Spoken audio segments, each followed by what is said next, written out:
আসসালামু আলাইকুম। শুভ সকাল। কেমন আছেন সবাই? আশা করছি সবাই ভালো আছেন, সুস্থ আছেন। আজকে আপনাদের সাথে একটা ছোট্ট গল্প শেয়ার করতে এসেছি। বিশেষ করে যারা ইউথ আছেন, তরুণ আছেন, এই ভিডিওটা শেষ পর্যন্ত দেখার আমন্ত্রণ জানাচ্ছি।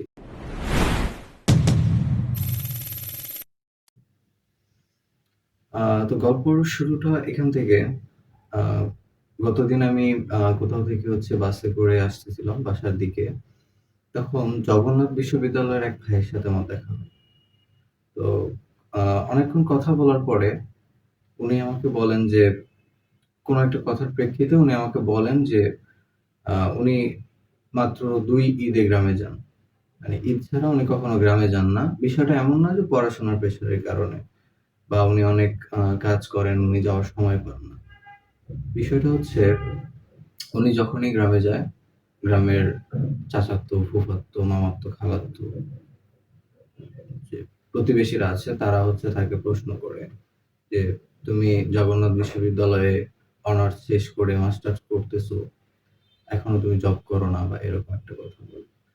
তো এই কথাগুলো থেকে বাঁচার জন্য এবং তার বাবা-মার সামনে যখন এগুলো বলে তখন তার কাছে খুব খারাপ লাগে।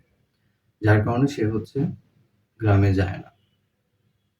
আচ্ছা, এখন আমার পয়েন্ট ফিউচার জেনারেশন যারা আসতেছে, তারাও কি একই সমস্যা ফেস করবে?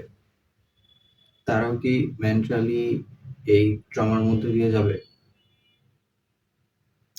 তারা যদি এরকম অসুস্থ পরিবেশে বড় না হয়, তার জন্য উদ্যোগ নিতে হবে আমাদেরকে।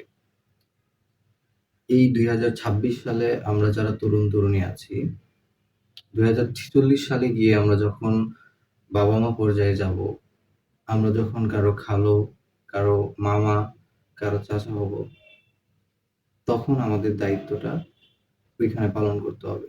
হ্যাঁ, আমি জানি আ আমাদের আশেপাশে যারা আছে সবাই হয়তো ওই ক্যাটেগরিতে পড়ে না। সবাই হয়তো এভাবে খোঁচা দিয়ে কথা বলে না। অনেক সচেতন মানুষ আছে আমাদের কাছে।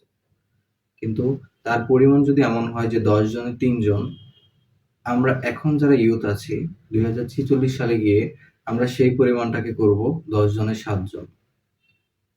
এটা যদি আমাদের মোটিভ হয় অ্যান্ড এই মেন্টালিটি যদি আমরা আমাদের মধ্যে গ্রো করতে পারি, তবেই আমরা আগামী প্রজন্মকে, আগামী ভবিষ্যৎ যে প্রজন্ম আসতে যাচ্ছে, তাদেরকে একটা সুস্থ পরিবেশ তৈরি করে দিতে পারব। ধন্যবাদ।